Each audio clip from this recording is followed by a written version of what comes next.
Tarot क्या है सबसे पहले तो? Tarot is a representation of your subconscious mind. लोग समझते हैं टैरो हमें फ्यूचर बताता है। फ्यूचर बताता है, yes definitely, but not just future, ये हमें पास्ट और प्रेजेंट के बारे में भी बताता है। बहुत सारे लोगों को लगता है कि it's a predicting tool. Guide कैसे करता है tarot? Based on the all the 3 और 4 कार्ड्स जितने भी हमने पिक करे हैं, एक स्टोरी फॉर्म होती है, उसके बेसिस पे हम गाइडेंस देते हैं। क्या टैरो के थ्रू भी हीलिंग होती है? देखिए, हीलिंग में सबसे पहले ये समझना ज़रूरी है कि क्या इंसान पहले अपने आप को हील करना चाहता है या सिर्फ बाहरी इशू को हील करना चाहता है। टैरो के through healings is not like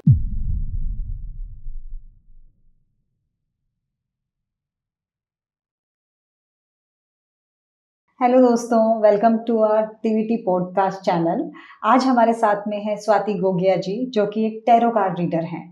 तो टैरो के लिए ही आज हम उनसे बात करेंगे। आपके सारे क्वेश्चंस का आंसर हम आज पूरा देने की कोशिश करेंगे। आप हमारे साथ एंड तक बने रहें। Hello Swati ji. Hello everyone, my name is Swati Gogia. I am a tarot reader and tarot coach, numerologist, Reiki and Lama Fera Grandmaster. So थोड़ा सा अपने बारे में बताना चाहूँगी। I am an engineer by degree, but जब मैं एक MNC के साथ काम कर रही थी तो 6 साल मैंने काम किया एक MNC के साथ, but I was not very satisfied. And मैं हमेशा ये सोचती थी मुझे कुछ डिफरेंट करना है, लोगों की हेल्प करनी है। और स्पिरिचुअलिटी के साथ बचपन से ही कनेक्शन रहा, बट धीरे धीरे जैसे जैसे आपका लॉजिकल माइंड बिल्डअप होना स्टार्ट होता है, आप बड़े होते जाते हो तो चीज़ों में घिर जाते हो, ठीक है, जॉब करनी है and different different family issues में आप घिर जाते हो। But something happened in my life, एक ड्रास्टिक चेंज आया 2020 में। आई लॉस्ट माई मदर, और उसके बाद एक स्पिरिचुअल अवेकनिंग, टैरो की जर्नी स्टार्ट हुई। I was searching answers for my own life. तो वहाँ से धीरे धीरे टैरो से लिंक बना, टैरो सीखा।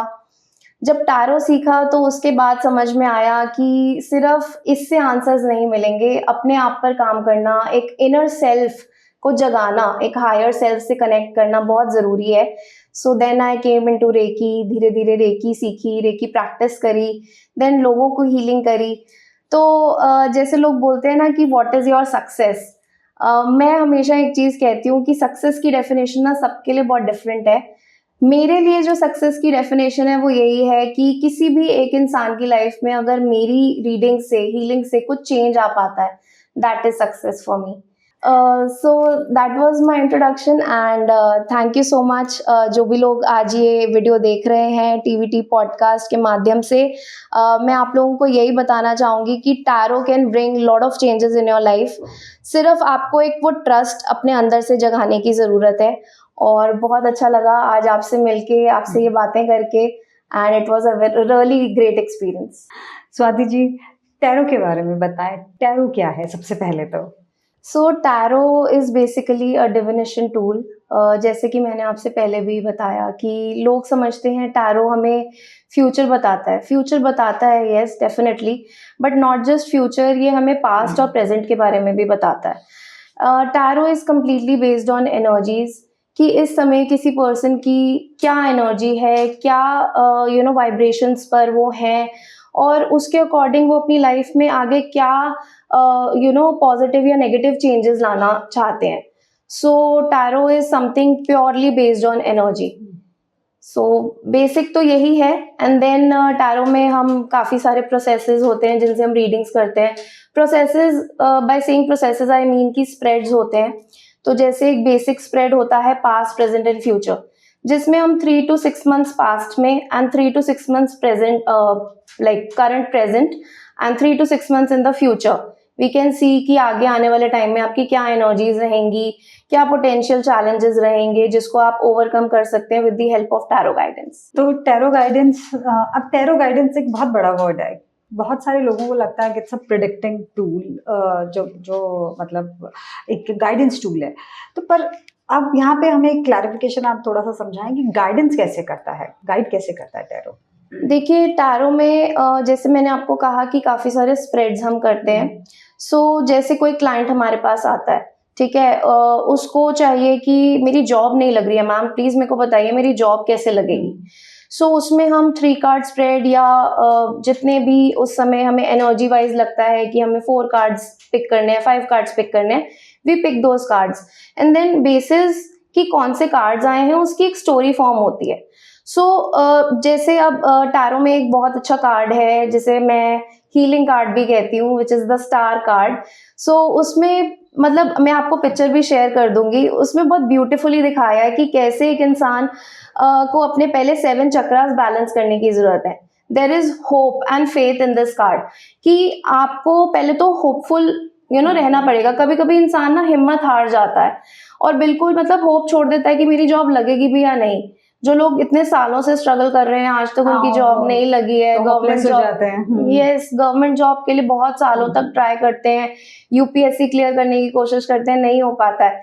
स्टार कार्ड हमें एक होप और फेथ देता है and then based on the all the 3 और 4 कार्ड्स जितने भी हमने पिक करे हैं, एक स्टोरी फॉर्म होती है, उसके बेसिस पे हम गाइडेंस देते हैं। तो ओके, अब हमें गाइडेंस मिल गई, तो उस गाइडेंस के अकॉर्डिंगली हम अपने आगे के डिसीजन लें। एग्जैक्टली आप उस गाइडेंस को फॉलो करें। जैसा एक टैरो रीडर बताता है, आप वर्ड टू वर्ड मतलब नोट्स भी बना सकते हैं ड्यूरिंग अ टैरो सेशन। बहुत लोग मिस कर जाते हैं, सोचते हैं कि नहीं हमें नोट्स नहीं बनाने चाहिए, बट मैं अगर अपना एक एक्सपीरियंस यहाँ पर आपसे शेयर करूँ, my first experience in tarot reading was around 2018 या 2019 में मैंने एक अपनी फर्स्ट टैरो रीडिंग ली थी and at that time I was really struggling in my personal life.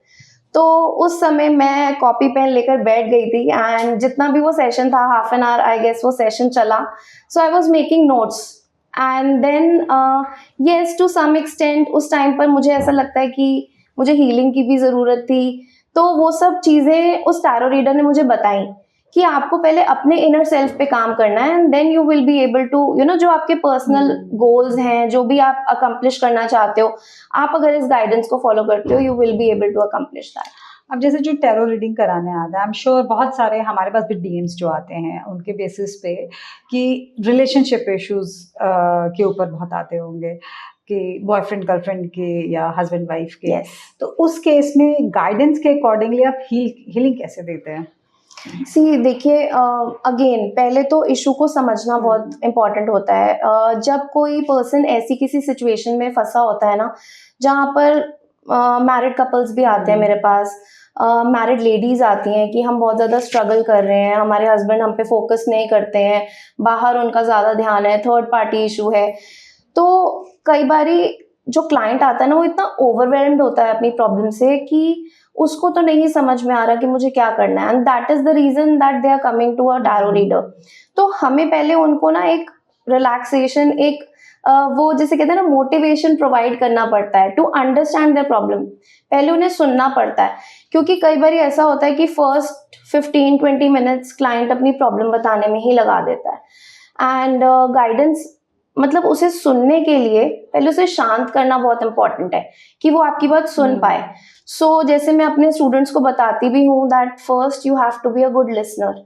ठीक है, जब आप उसकी प्रॉब्लम सुनोगे, समझोगे, उसके बाद आप उसकी एनर्जी टैरो डेक में डालेंगे, then you shuffle the cards and then you do the spreads, तब उनके लिए गाइडेंस आता है निकल के। अब जैसे आपने पूछा हीलिंग थोड़ा सा लेटर स्टेज में आता है। Okay. First thing is the client needs to understand कि हम इस प्रॉब्लम में पहले क्या करें, या हम लड़ाई झगड़ा करके अपनी सिर्फ रिलेशनशिप को और एक बैड फेज में ले जाएं, या फिर पहले सामने वाले को समझने की कोशिश करें।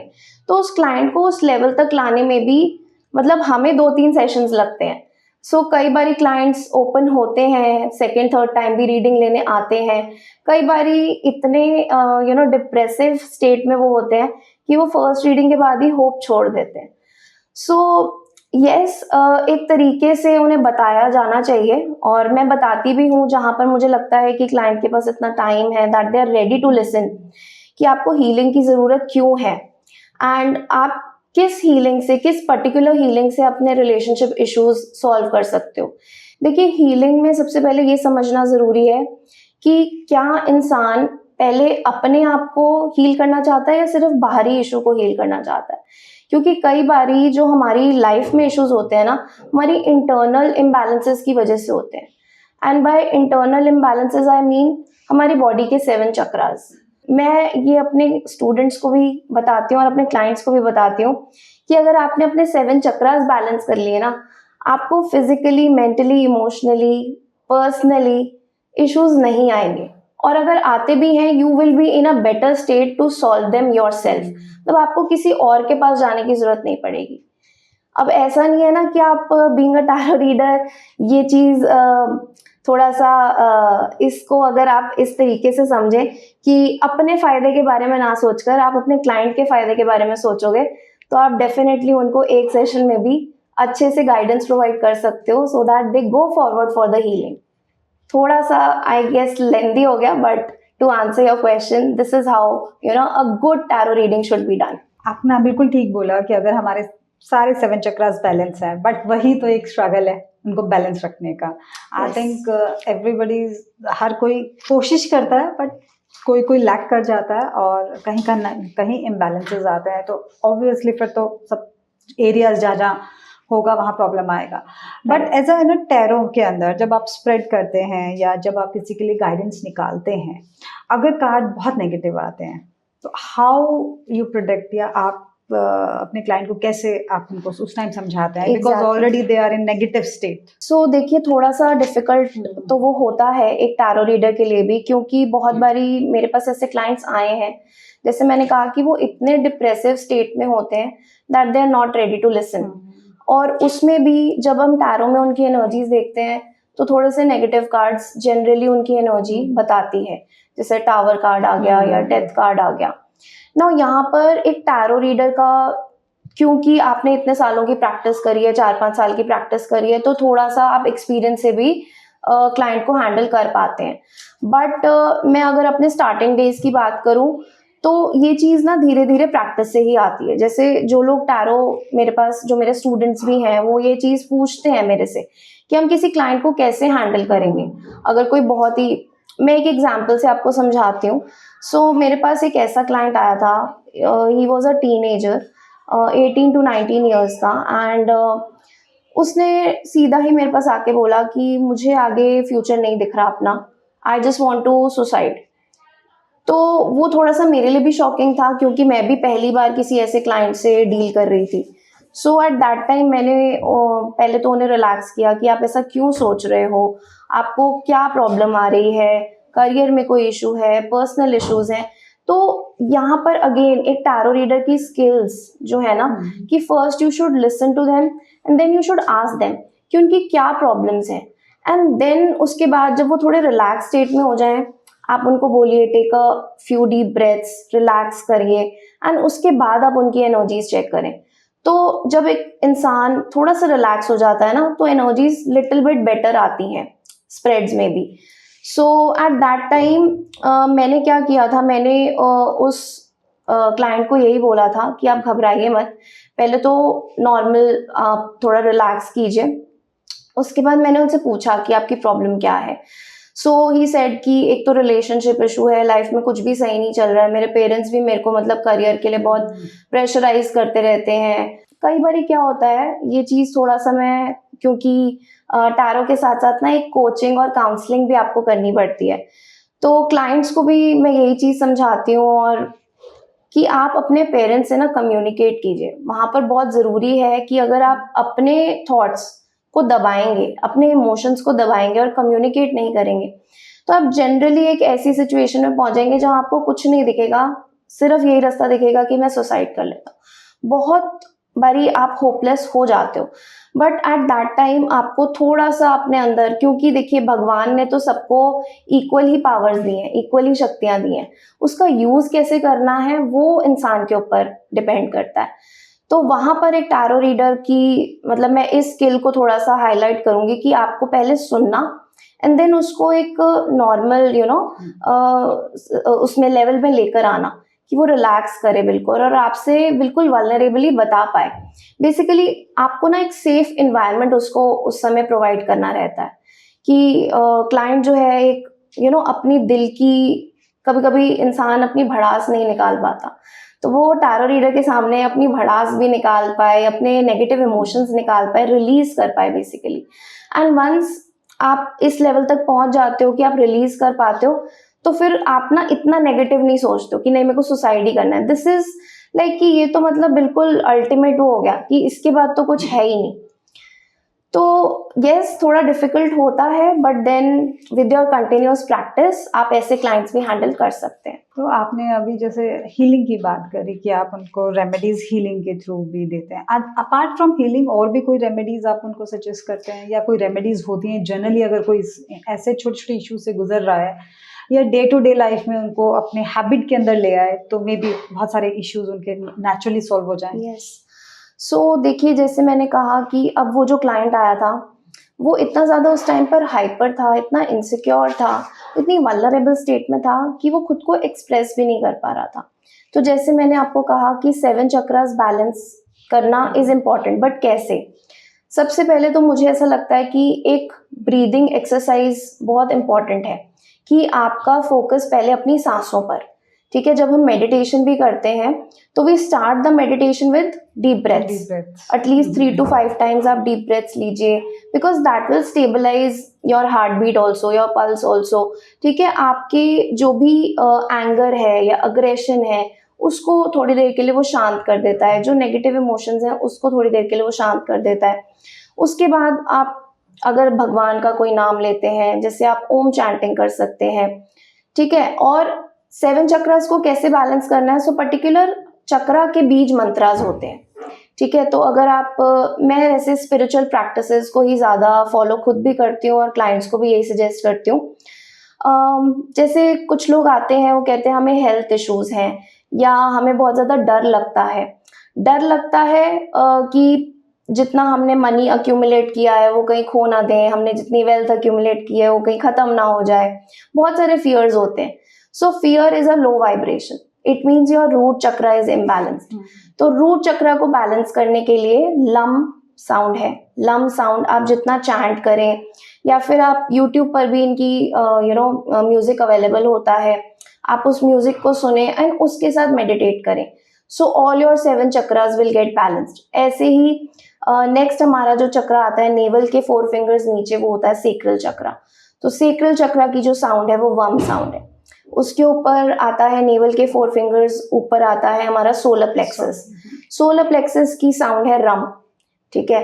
आपने देखा होगा बहुत सारी इमेजेस दिखती हैं हनुमान जी की जिसमें वो मेडिटेशन में बैठे हैं और यहाँ पर राम लिखा है। राम यहाँ पर इसीलिए लिखा है सेंटर में बिकॉज ये हमारी सोलर प्लेक्सस चक्रा की साउंड है, रम। देन हार्ट चक्रा, जैसे मैंने कहा कि रिलेशनशिप इश्यूज बहुत सारे लोग फेस कर रहे हैं आजकल, इट मीन्स कहीं ना कहीं हार्ट चक्रा उनका इम्बैलेंस है। तो हार्ट चक्रा की जो साउंड है यम, तो आप यम की चैंटिंग कर सकते हैं। देन आता है हमारा थ्रोट चक्रा। सो थ्रोट चक्रा, कई बार ऐसे इश्यूज आप फेस कर रहे होते हैं कि बहुत इंट्रोवर्ट लोग होते हैं जो बोल नहीं पाते, ठीक है? मतलब जैसे मैं आपसे इंटरैक्ट कर रही हूँ, so it means right now my throat chakra is balance. But बहुत लोग ऐसे होते हैं जो आप उनसे कुछ पूछेंगे वो आपको जवाब भी नहीं दे पाएंगे, वो आवाज़ ही उनकी कहीं ना कहीं दब जाएगी अंदर। इट मीन्स थ्रोट चक्रा में काफ़ी इम्बैलेंसेज हैं। सो थ्रोट चक्रा की जो साउंड है हम साउंड, उसको वो चैंट कर सकते हैं। देन आता है हमारा third eye chakra which represents our intellect. तो बहुत बारी ऐसे इश्यूज होते हैं लोगों के साथ कि उन्हें क्या डिसीजन लेना है समझ नहीं आता, बिकॉज कहीं ना कहीं जो थर्ड आई चक्रा है वो इम्बैलेंस्ड है। और थर्ड आई की जो साउंड है ओम साउंड है। देन आता है टॉप मोस्ट हमारा top of the head crown chakra. So crown chakra का रिप्रेजेंटेशन भी एक 1000 पेटल्ड लोटस की तरह किया जाता है और इसका जो कलर भी होता है that is like magenta colour होता है। एंड इसकी जो साउंड है ओम की ही प्रोनाउंसिएशन है अलग, ओम। सो आप ओम की चैंटिंग कर सकते हैं and that's how your crown chakra will get balanced. So ये एक हीलिंग प्रोसेस है जो इंसान खुद कर सकता है जब वो खुद केपेबल हो। बट अगर कोई इंसान केपेबल नहीं है देन हम उनको रेकी या फिर लामा फेरा depending on the intensity of their issues फिर हम वो सजेस्ट करते हैं उनको। आजकल अब देखा जाए कि बहुत बहुत सारे टैरो रीडर्स हैं, तो अब हमारे व्यूअर्स ऑब्वियसली जानना चाहेंगे कि हम कैसे उनको पता लगे कि फेक भी हैं या जेन्युइन हैं, या उतना डीप तक उनकी रीडिंग कर सकेंगे जितना वो चाहते हैं, वो कैसे पता लगेगा? सी इसमें बहुत सिंपल है। लोग आजकल ना शो ऑफ के पीछे बहुत भागते हैं कि किसी की प्रोफाइल देखते हैं, उस पे कितना चीज़ें डिस्प्ले हो रखी हैं, कितने अवार्ड्स मिल रखे हैं, है ना? कितने हाई चार्जेस हैं। लोगों को ऐसा लगता है महँगा है तो बहुत अच्छा है। लोग हमेशा ये तो बोलते हैं, महँगाई की कंप्लेंट तो करते हैं कि चीज़ें महँगी हो गई हैं, चीज़ें महँगी हो गई हैं, बट अपनी मेंटल हेल्थ पे जब इन्वेस्ट करना पड़ता है ना, वहाँ लोग डिस्काउंट्स के पीछे भी भागते हैं। तो यहाँ पर थोड़ा-सा आपके व्यूअर्स को मैं यही मैसेज देना चाहूँगी कि अपनी गट को ट्रस्ट करें, बिकॉज़ ये जो इंट्यूशन पावर है ना, ये भगवान ने सबको दी है, ये सबके अंदर है। आप जब किसी की प्रोफाइल देखोगे, किसी के आप 2 या 3 रील्स भी या वीडियोस देखोगे ना, आपको समझ में आ जाएगा कि ये रीडर अच्छा है या सिर्फ शो ऑफ चल रहा है यहाँ पर। क्योंकि देखो, जिसने सीखा है, जिसने ये विद्या सीखी है, मैं टैरो को एक विद्या ही मानती हूँ, वो कभी भी शो ऑफ नहीं करेगा, बिकॉज़ मुझे ऐसा लगता है पर्सनली कि डाउन टू अर्थ रहना बहुत इम्पोर्टेंट है इस फील्ड में स्पेशली। क्योंकि अगर आप शो ऑफ में चले जाएँगे, लोगों को चमक-धमक बहुत पसंद आती है, तो आप अपनी ही एनर्जीज़ कहीं न कहीं डिसबैलेंस कर लेंगे, वो एक अहंकार आ जाएगा आपके अंदर। वो मुझे लगता है कि नहीं आना चाहिए। तो एक तो ये चीज़ है, प्लस अ, जैसे मैंने कहा कि आप इंट्यूटिवली खुद भी देखें, जैसे आप किसी की प्रोफाइल देखें, उस पे वीडियोज़ कितने लाइक्स हैं, आपको थोड़ा-सा ना अपने आप ही पता चल जाएगा कि फॉलोअर्स खरीदे हुए हैं और लाइक्स उसमें कम है, ज़्यादा है, तो आपको पता चल जाएगा कि ये फेक है या ये जेन्युइन है, ठीक है? क्योंकि कई बारी डिफरेंस बहुत ज़्यादा होता है। तो ये चीज़ थोड़ा-सा इंसान को ना स्मार्टली देखनी चाहिए कि ये सही बता रहे हैं कि गलत बता रहे हैं। This is one way. बाकी मुझे ऐसा लगता है बहुत सारे टैरो रीडर्स क्लाइंट रिव्यूज़ भी डालते हैं अपने, ठीक है? आप अपने जैसे हम मुझे कुछ खरीदना है, मान लो मुझे एक अच्छा-सा बैग खरीदना है, लग्ज़री बैग खरीदना है, तो मैं अपने फ्रेंड्स वगैरह से भी पूछूँगी कि आपने पहले कोई लग्ज़री ब्रांड खरीदा है? क्या चार्जेज़ रहते हैं? क्या क्वालिटी रहती है? एंड उसके बाद मैं जाऊँगी। तो आप पूछ सकते हैं, लोगों से भी पूछ सकते हैं, क्योंकि word of mouth publicity is one main thing जो आपको मतलब एक सही रीडर तक पहुँचा सकती है। तो दीज़ आर 2-3 मेथड्स जिससे आप देख सकते हैं। आपने अभी थोड़ी देर पहले बताया कि आप हीलिंग देते हैं, like different modalities of healing, okay. But क्या टैरो के थ्रू भी हीलिंग होती है? सो यस, जैसे कुछ लोग स्पेल्स करते हैं, सो टैरो कार्ड्स का वो यूज़ करते हैं उसमें, but I don't practice spells. But tarot में एक चीज़ है कि tarot is a representation of your subconscious mind. तो टैरो आपको गाइडेंस दे सकता है कि हाँ, आपको हीलिंग की ज़रूरत है। जैसे रेकी में मैंने कहा कि रेकी आपकी फिजिकल, मेंटल, इमोशनल इश्यूज़, अगर कोई फाइनेंशियल या रिलेशनशिप इश्यूज़ भी हैं, उसको भी हील कर सकती है through balancing all your 7 chakras. But tarot will show you a picture, और प्लस टैरो में आप ये ज़रूर देख सकते हो कि आपका कौन-सा चक्रा इम्बैलेंस है, and then you can focus on that particular chakra, उसको बैलेंस करने के लिए। बट टैरो के through healings is not like, थोड़ा मुश्किल है, और जो लोग स्पेल्स करते हैं वही उनके थ्रू हीलिंग्स करते हैं। थोड़ा-सा कंसेप्ट मैं आपको बता देती हूँ कैसे हीलिंग्स करते हैं, वो कैसे स्पेल्स करते हैं। सो टैरो में जैसे एक कार्ड है एम्प्रेस कार्ड। एम्प्रेस कार्ड आपको बेसिकली वीनस की एनर्जी प्रोवाइड करता है। उसमें एक लेडी है जो एक रिलैक्सिंग चेयर पर बैठी है, and she is just enjoying her time. She is enjoying the nature around her, जो अबंडेंस और प्रॉस्पेरिटी है वो एन्जॉय कर रही है कि नेचर कितना अबंडेंट है। सो बहुत लोग जो अपनी लाइफ में वेल्थ हीलिंग्स कराना चाहते हैं थ्रू स्पेल्स, तो उस कार्ड के थ्रू आप वो स्पेल कर सकते हैं, but I don't practice that. और एनर्जी एक्सचेंज? एनर्जी एक्सचेंज एक थोड़ा-सा इम्पोर्टेंट टॉपिक है, और आपके व्यूअर्स को भी मैं ये चीज़ बताना चाहूँगी कि एनर्जी एक्सचेंज होता क्या है। जैसे आप और मैं बात कर रहे हैं, this is a exchange of energy, right? Plus जब भी आप किसी स्पिरिचुअल हीलिंग के लिए या स्पिरिचुअल गाइडेंस के लिए जाते हैं, अब पहले के ज़माने में तो ये होता था कि ऋषि मुनि अपने आप ही गुरु दक्षिणा माँग लेते थे, और जो भी उस शिष्य के उसमें होता था वो देते थे, अपने अकॉर्डिंग देते थे। बट आजकल क्या हो गया है कि एक टैरो रीडर को भी ना थोड़ा जेनरस होना चाहिए। आप ओवर एक्सीड भी मत करो एक लिमिट को, और आप बिल्कुल लो भी मत चार्ज करो, because that energy exchange should be proper. आप जो भी उनको बता रहे हैं वो आपके देखिए, टैरो में जैसे मैंने कहा कि it is completely based on energy and hence you need to exchange the energy. तो वो एनर्जी तभी बैलेंस होगी जब देने वाले को ज़्यादा ना लगे और लेने वाले को कम ना लगे। सो एक जेनरस अमाउंट आपको रखना चाहिए। ऐसा भी नहीं होना चाहिए कि आप 5-6 हज़ार सिर्फ 15 मिनट सेशन के लिए चार्ज कर रहे हैं, और बिल्कुल लो 100-50 रुपये भी नहीं होना चाहिए। तो बीच का एक अमाउंट आपको रखना चाहिए। एंड मतलब मुझे ऐसा लगता है कि वो तभी एनर्जी एक्सचेंज माना जाता है। अगर आप बहुत हाई चार्ज कर रहे हो, ओवर एक्सीड कर रहे हो लिमिट को, तो क्लाइंट को भी लगता है कि इन्होंने तो कुछ बताया ही नहीं हमें 15-20 मिनट में। Because as I said earlier कि एक क्लाइंट को आपके सामने वल्नरेबल होने में, अपनी पूरी लाइफ खोल के रखने में 15-20 मिनट तो लगते ही तभी हैं। लग जाते हैं, हाँ जी। तो दैट इज मतलब one thing that every tarot reader should take care of.